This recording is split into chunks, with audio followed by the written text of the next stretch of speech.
सरोज अपनी पड़ोसन गीता से बात करते हुए कहती है। अरे गीता, तुझे पता है ना, वो भारती भी ना उसका दामाद है जो, उसके बारे में तुझे कुछ पता चला? नहीं तो मुझे कुछ नहीं पता चला, लेकिन उसके दामाद की क्या बात हो गई? बात तो ये हो गई कि वो भारती बड़ी बड़ी बातें करती थी कि उसका दामाद ऐसा होगा वैसा होगा, लेकिन जब उसकी बेटी की शादी हुई तो पता चला कि उसका दामाद तो कुछ कमाता ही नहीं है। क्या मतलब? उसका दामाद बेरोजगार है? बेरोजगार तो नहीं बोल सकते, लेकिन उसका खेत चलता है। अब बताओ, जब एक किसान से शादी करवानी थी तो अपने दामाद की इतनी बढ़ाई क्यों कर रही थी? तो क्या हुआ, इसमें हंसने वाली क्या बात है? किसान है मतलब उसके पास अपना खेत जमीन सब होगा ना। ये किसी को पता थोड़ी है कि उसके पास क्या है और कितना है, लेकिन मुझे तो ये समझ नहीं आ रहा कि किसान से शादी कैसे कर दी भारती ने अपनी लड़की की। और कोई रिश्ता नहीं मिला क्या उसे? किसान में क्या परेशानी है, वो भी तो इंसान ही है ना, अच्छा खासा कमाता होगा, ये सोच के ही तो की ना। अच्छा कमाता होगा? अरे गीता, जब वो आया था ना तो धोती पहन कर आया था। अगर इतना ही अच्छा कमाता होता तो अपने ससुराल में ऐसे थोड़ी आता, वो भी मुंह उठाकर। हम कौन होते हैं किसी का मजाक बनाने वाले? हमारे भी तो बच्चे हैं, कल को हमारे बच्चों की भी शादी होगी ना, और वो भी किसी ऐसे से हो गई, तब क्या तू यूं ही मजाक बनाएगी? ना बाबा ना, मेरी बेटी की शादी मैं ऐसे ही किसी भी फटीचर से नहीं करूंगी। अरे मेरी एक ही बेटी है, ऐसे कैसे किसी के भी हवाले कर दूंगी मैं उसे? हाँ, लेकिन शादी ब्याह ये सब किस्मत की बात होती है। हमारी किस्मत में ये नहीं कि हम किसी को चुन सकते हैं या किसे नहीं चुन सकते हैं। देख, तेरी बात तो बिल्कुल ठीक है, लेकिन मैं जब तक अपनी बेटी की शादी करूंगी और मेरा दामाद आएगा तब तू बोलियो कि मेरा दामाद कैसा है। ये सब तो बात की बात है, जब तेरा दामाद आएगा तब की तब देखी जाएगी। हाँ ये तो ठीक है, लेकिन मुझे तो भारती के दामाद को देखकर बहुत हैरानी होती है। मतलब यही दामाद मिला था क्या? दुनिया के बाकी लड़के मर गए थे क्या जो उससे करनी पड़ी? ये सब तो उसकी मर्जी होगी, हम क्या कर सकते हैं। सरोज हर किसी में कमी निकालती रहती थी और उस कमी को पूरे मोहल्ले में ढिंडोरा पीटती। कुछ दिनों बाद सरोज अपने घर में बैठी हुई थी, तभी उसकी बेटी प्रीति और बहू आनंदी आते हैं। सरोज दोनों को साथ में देखकर आनंदी से कहती है, बहू, अब क्या तू मेरी बेटी के साथ गप्पे ही लगाती रहेगी या कोई काम भी करेगी? माँ जी, मैं गप्पे नहीं लगा रही थी, काम ही कर रही थी। वो तो ननद जी आ गई रसोई में तो उन्होंने मेरी मदद कर दी, इसलिए काम जल्दी खत्म हो गया। बिना किसी की मदद से कोई काम नहीं होता तुझसे। छोटे छोटे काम में भी अब कोई हाथ बटाने आ जाए। माँ, आप खामखा क्यों सुना रही हो भाभी को? सच में वो ही सारा काम कर रही थी रसोई में। अगर मेरी पसंद की बहू आती ना तो वो घर में किसी को एक शिकायत का मौका भी नहीं देती। वो तो मेरा बेटा खुद ही पसंद कर लाया इसे, लेकिन अब मैं अपनी पसंद का दामाद लाऊंगी ना। हाँ माँ जी, मुझे पूरा यकीन है आपकी पसंद पर।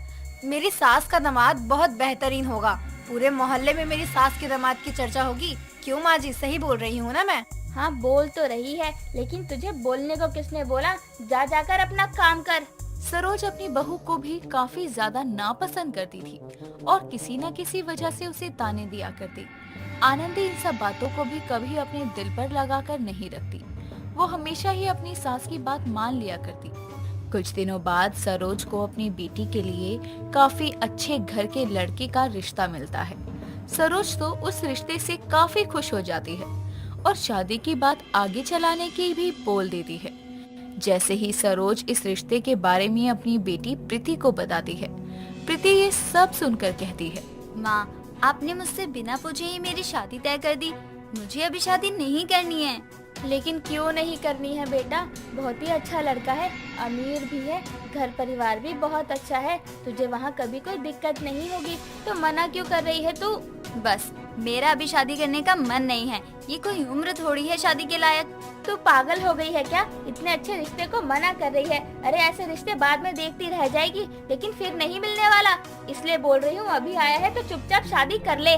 मैंने मना कर दिया ना माँ, तो बस बात यही खत्म। मुझे नहीं करनी इतनी जल्दी शादी। मैं भी तेरी माँ हूँ, अगर तू जिद करेगी तो मुझे भी तुझे अच्छे से सुधारना आता है। मैं इतना अच्छा रिश्ता हाथ से नहीं जाने दे सकती हूँ, इसलिए मैं शादी के लिए आगे बात बढ़ा रही हूँ।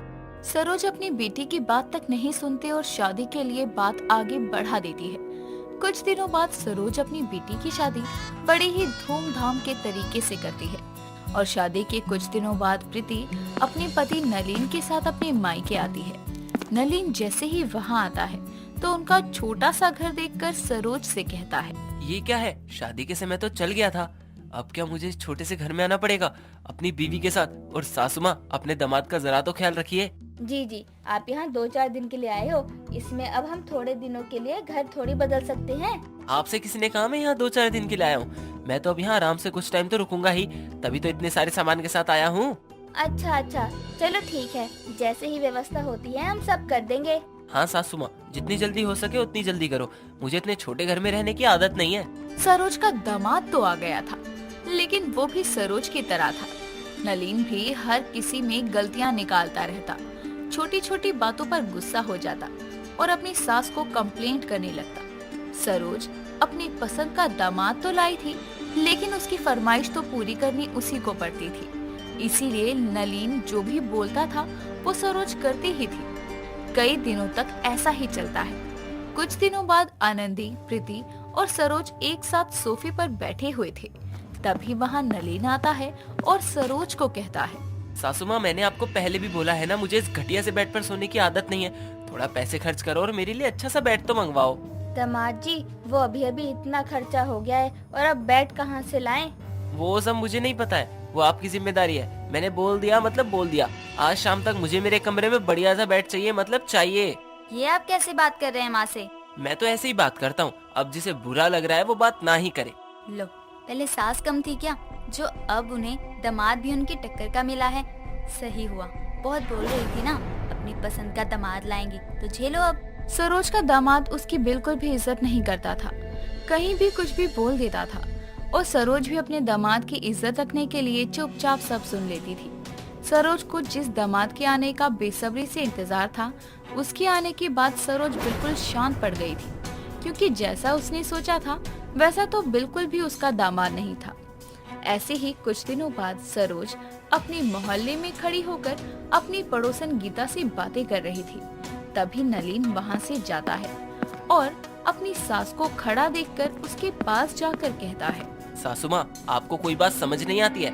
मैंने आपको पहले ही बोला था कि मेरे कमरे में एसी चाहिए मुझे, लेकिन अभी तक हुआ क्यों नहीं? दामाद जी, मैं बाद में बात करती हूँ ना, अभी मैं यहाँ गीता से बात कर रही हूँ। आपको बात करने के अलावा और कोई काम तो है भी नहीं। अच्छा, यही है सास का दामाद जिसका तो इंतजार कर रही थी। तेरे इस दामाद से तो अच्छा भारती का किसान दामाद है। दामाद जी आप जाइए, मैं आती हूँ। किसी काम की नहीं हो आप, एक काम बोला था वो भी नहीं हुआ आपसे। नलिन इतना बोलकर वहाँ से चला जाता है। नलिन के जाते ही गीता कहती है, देख लिया, तुझे दूसरों की बुराई करने से फुर्सत नहीं मिलती है और अब तेरा दामाद ही तुझे दूसरों के आगे जलील कर रहा है। गीता की बात सुनकर नलिन का बर्ताव देखकर सरोज को अपनी गलती का एहसास होता है और वो फिर कभी किसी की बुराई नहीं करती। कुछ दिनों बाद सरोज का दामाद वापस अपने घर चला जाता है। किसी गांव में कोयल अपने छोटे से परिवार के साथ रहा करती थी। एक दिन कोयल की माँ नैना अपनी ननद वासु के पास उससे मिलने जाती है, जहाँ नैना को देख वासु कहती है, अरे नैना भाभी, आप आइए आइए, घर में सब कैसा है? सब ठीक है ननद जी, तुम बताओ घर में सब ठीक है ना? हाँ भाभी, यहाँ भी सब ठीक है। अरे कोयल को साथ नहीं लाई क्या आप? अरे नहीं ननद जी, तुम्हें तो पता है ना, पूरे दिन वो किताबों में ही घुसी रहती है। बात तो सही है, वैसे भी कोयल पढ़ने में बहुत अच्छी है। हाँ ननद जी, अरे मैं क्या बात करने आई थी और क्या कहने लगी? अरे कोई बात नहीं भाभी, आप बताओ क्या बात करनी थी? ननद जी, तुम्हें तो पता है ना कि कोयल बड़ी हो गई है, उसके लिए कोई अच्छा सा लड़का मिल जाए तो मेरा जीवन सफल हो जाए। भाभी एक लड़का तो है, कोयल के फूफा जी के दोस्त का लड़का है। आप कहें तो मैं उनसे कहकर बात आगे बढ़ाऊं? इतना कहने के बाद दोनों कुछ और बातें करती हैं, जिसके बाद नैना वहाँ से अपने घर आ जाती है। वहीं वासु अपने पति से कोयल के लिए रिश्ते की बात करने के लिए कहती है। अब यूं ही रात होती है और अगली सुबह उसका पति रमेश सागर के घर उसकी माँ से इस रिश्ते के बारे में बात करने जाता है। सभी एक साथ बैठे थे और रमेश कहता है, बहन जी, आज हम आपसे कुछ बात करने आए हैं, बहुत ही इम्पोर्टेंट बात है ये। हाँ तो कहिए, क्या बात है? बहन जी, हमारी एक भतीजी है, मतलब हमारी मेहरारू की भाई की लड़की है और वो हो गई है अब शादी के लायक। लेकिन बेचारी के पिताजी नहीं है, बस एक माँ है जो अब उसकी शादी करवाना चाहती हैं। तो इसमें हम क्या कर सकते हैं? कुछ दान या रुपये की मदद करनी है क्या? अरे ऐसी बात नहीं है बहन जी, लड़की बहुत पढ़ी लिखी है और अब भी पढ़ाई कर रही है और जल्दी आईएएस के एग्जाम भी क्लियर करने वाली है। ये तो बहुत अच्छी बात है, पर अब हम इसमें क्या करें? बस हम ये चाहते हैं कि आप लड़की को अपने घर की बहू के रूप में स्वीकार कर लें और कुछ नहीं। रमेश जी, हमें शादी करने में कोई दिक्कत नहीं है। हमारा बेटा तो खुद शादी के लायक हो गया है और हम उसके लिए लड़की देख रहे हैं। लड़की तो आपकी सही लग रही है आपकी बातों से, पर क्या? पर हम एक ऐसी बहू चाहते हैं जो कि घर में रहे और परिवार संभाले, ना कि बाहर घूमे, दूसरों के पास जाकर काम करे। समझ रहे हैं ना आप मैं क्या कहना चाह रही हूँ? जी मैं आपकी बात समझ गया। मैं इस बारे में लड़की और उसकी माँ से बात करता हूँ और अब चलता हूँ। नमस्कार। इतना कहने के बाद रमेश वहाँ से अपने घर आ जाता है और अगले दिन कोयल के घर उसकी माँ को सारी बातें बताता है जो भी सागर की माँ ने उससे कहा। और ये सब सुन कोयल की माँ नैना रमेश से कहती है, ये तो बहुत बड़ी दिक्कत हो जाएगी। इसमें दिक्कत क्या है भाभी जी, सब आराम से निपट जाएगा अगर जो मैं कहूँ वो आप मानो तो। मतलब क्या कहना चाहते हैं आप? मैं ये कह रहा हूँ कि अगर हम कोयल को इस बारे में बताए ही ना कि लड़के वालों ने क्या डिमांड की है तो शादी बड़े ही आराम से हो जाएगी और सारी परेशानियाँ भी खत्म हो जाएंगी। ये क्या कह रहे हैं आप कोयल की फूफा जी? अगर इस बात का कोयल को पता चल गया तो ठीक नहीं होगा, और वैसे भी वो एक पढ़ी लिखी लड़की है, हम उसके साथ ऐसा नहीं कर सकते। अरे भाभी आप बात को समझी नहीं। भले ही लड़के की माँ को लड़की का काम करना पढ़ना ना पसंद हो, लेकिन लड़का तो खुद पढ़ा लिखा है और वैसे भी आजकल लड़के ज्यादा समय तक माँ के साथ नहीं रहते। बीवी आ जाने के बाद देखना हमारी कोयल बहुत खुश रहेगी सागर के साथ। हाँ वैसे कह तो ठीक रहे हैं आप। तो मैं आगे बात करूँ फिर इस रिश्ते की? जैसे तुम्हें सही लगे। इतना कहने के बाद दोनों कुछ देर और बातें करते हैं। उसके बाद कुछ दिन रुककर फिर से रमेश सागर के घर उसकी माँ से इस रिश्ते की बात करने जाता है और उनसे ये कह देता है कि आगे कोयल शादी के बाद ना पढ़ेगी ना काम करेगी। ठीक है रमेश जी, आप कहते हैं तो हम शादी के लिए तैयार हैं। जी ये तो बहुत अच्छी बात है। मैं ये खुशखबरी कोयल की माँ को देता हूँ। हाँ क्यों नहीं। अब रमेश अपने घर जाता है और सभी को ये बताता है कि लड़के वाले शादी के लिए मान गए हैं, और ये बात सुनकर सभी खुश हो जाते हैं। और कुछ दिनों बाद कोयल और सागर की शादी की तैयारियां शुरू हो जाती हैं। अब शादी के कुछ दिन पहले कोयल अपनी माँ से कहती है, माँ आपने सागर जी के घर वालों को ये बताया था ना कि मैं शादी के बाद भी पढ़ूंगी और जॉब करूंगी? वो हाँ मैंने बात कर ली है उनसे और सब समझा दिया है। अभी शादी तक तू ये किसी से मत कहना जो अभी तूने कहा है। पर क्यों माँ? क्योंकि नई नवेली दुल्हन शादी के नए नए दिनों में ही परीक्षा देने की बात करेगी तो उन्हें अच्छा नहीं लगेगा ना। पर माँ फिर भी उन्हें बताना ही पड़ेगा ना। अगर मैंने एग्जाम नहीं दिए तो मेरा पूरा करियर ही खराब हो जाएगा। तो ठीक है, मैं तेरी सास से बात कर लूंगी इस बारे में। इतना कहकर नैना वहाँ से बाहर चली जाती है और अब इस बात के बारे में ही सोचती रहती है कि आगे कोयल को सच्चाई पता चल जाएगी तो वो क्या करेगी। अब धीरे धीरे कोयल और सागर की शादी के दिन करीब आ गए थे और ठीक एक हफ्ते बाद घर में शादी का माहौल था। वहाँ सागर बारात लेकर कोयल के घर आ चुका था और कुछ घंटों में कोयल की विदाई होने वाली थी। सभी से मिलने के बाद अब कोयल अपनी माँ से मिलने जाती है तो देखती है कि रमेश और नैना कमरे में बात कर रहे थे और नैना बहुत परेशान थी। ये देख कोयल कमरे से बाहर ही दोनों की बातें सुनती है। भाभी आपने कोयल को कुछ बताया तो नहीं है ना? नहीं अभी तक तो नहीं, लेकिन मुझे डर है कि अगर कोयल को सच्चाई मालूम होगी तो मेरी बच्ची का ना जाने क्या हाल होगा। अरे भाभी जी आप फालतू में इतनी चिंता कर रही हैं। एक बार विदाई हो जाएगी तो सब ठीक हो जाएगा। लेकिन अगर आपने अभी कोयल को ये बता दिया कि उसके ससुराल वाले उसकी पढ़ाई और काम करने के खिलाफ हैं, तो वो कभी ससुराल नहीं जाएगी। ये सब सुनकर कोयल को बहुत गुस्सा आता है और वो कमरे के अंदर अपनी माँ और फूफा से सवाल करते हुए कहती है, ये यहाँ पर आप दोनों क्या बात कर रहे हैं? और माँ आपने मुझे क्यों नहीं बताया कि सागर जी के घर वाले मेरी पढ़ाई के खिलाफ हैं? बेटी मेरी बात तो सुन। क्या सुनूं मैं? मेरे साथ इतना बड़ा धोखा हुआ है, वो भी मेरी अपनी माँ ने ये सब किया है। अरे कोयल बेटा हमारी बात तो सुनो। आप तो चुप ही रहो, ये सब आपकी वजह से हुआ है। मेरी भोली भाली माँ को आपने ही भड़काया है। कोयल ये सब तू क्या कह रही है? हमने ये सब तेरी भलाई के लिए किया है, समझी? इतने में ही दुल्हन को बुलाने के लिए मधु उसके पास आकर कहती है, अरे बहू, हमें पता है कि शादी के बाद विदाई में दुल्हन का मन नहीं करता मायके छोड़ने का, पर तुम चिंता मत करो, कल वापस तो आओगी ही अपने घर, अपने माँ बाप के पास। अब चलो, विदाई का समय हो गया है। किसकी विदाई? आप भी मेरी बात सुन लो और सबको कह दो कि मेरी ऐसे घर में विदाई नहीं होगी जहाँ पर मेरी पढ़ाई और मेरी कोई कदर ना हो। हाय राम, ये सब क्या बोल रही हो तुम? सही ही कह रही हूँ आंटी जी, शायद आपको भी झूठ बोला गया होगा, पर मैं आपको बता दूं कि मैं आगे भी पढ़ना चाहती हूँ और जॉब भी करना चाहती हूँ।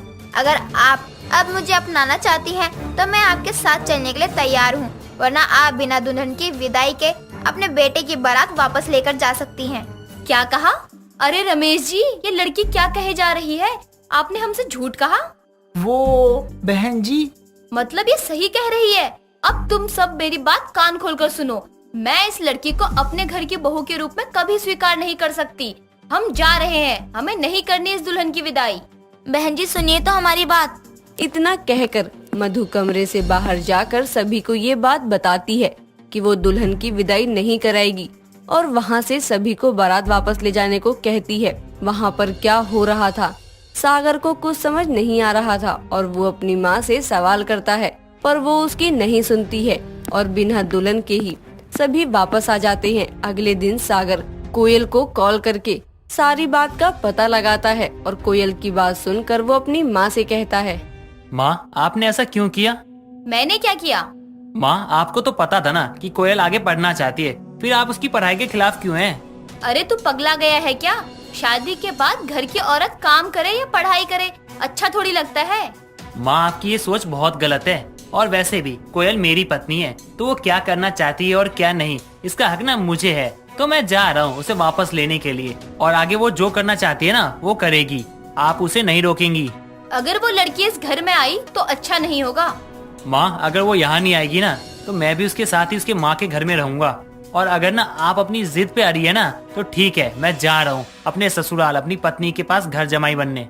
इतना कहकर जैसे ही सागर घर से निकलने वाला होता है तभी मधु कहती है, रुक, बड़ा चला घर जमाई बनने, मैं चलती हूँ अपनी बहू को लाने के लिए तेरे साथ। इतना कहने के बाद दोनों माँ बेटे कोयल के घर उसकी विदाई करने के लिए चले जाते हैं। केशव अपनी माँ के साथ एक छोटे से घर में रहा करता था। केशव छोटी जात का था और गांव में रहने के कारण उसे लोगों का बहुत भेदभाव देखना पड़ता था।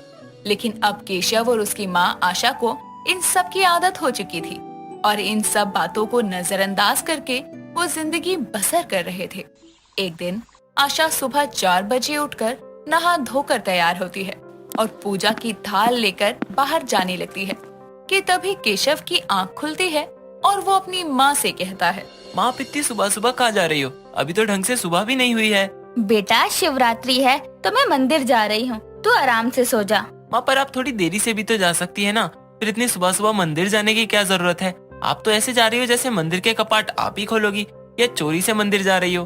अब मैं तुझे कैसे बताऊं कि हम निचली जात के लोग हैं, मुझे रोशनी में कोई मंदिर नहीं जाने देगा, तो मैं अंधेरे में भगवान के दर्शन के लिए जा रही हूँ। अरे ऐसा कुछ नहीं है, तू सो जा, बोला ना तुझे। आशा ये बोलकर केशव को सोने की कहकर मंदिर चली जाती है और दर्शन करके वापस आती है। दिन बीतते हैं और एक दिन केशव अपनी माँ के पास आता है और उससे कहता है, माँ कल मेरा जन्मदिन है तो कल आप और मैं मंदिर चलेंगे, ठीक है ना? ठीक है, सुबह 4 बजे उठ जाना, चलेंगे। माँ 4 बजे नहीं, आराम से चलेंगे। चलो मैं थोड़ा बाहर टहल कर आता हूँ। केशव ये बोलकर बाहर चला जाता है और आशा ये सोचकर परेशान थी कि उसे मंदिर कैसे लेकर जाए। अगले दिन सुबह 9 बजे जब केशव सोकर उठता है तो आशा के साथ मंदिर जाता है।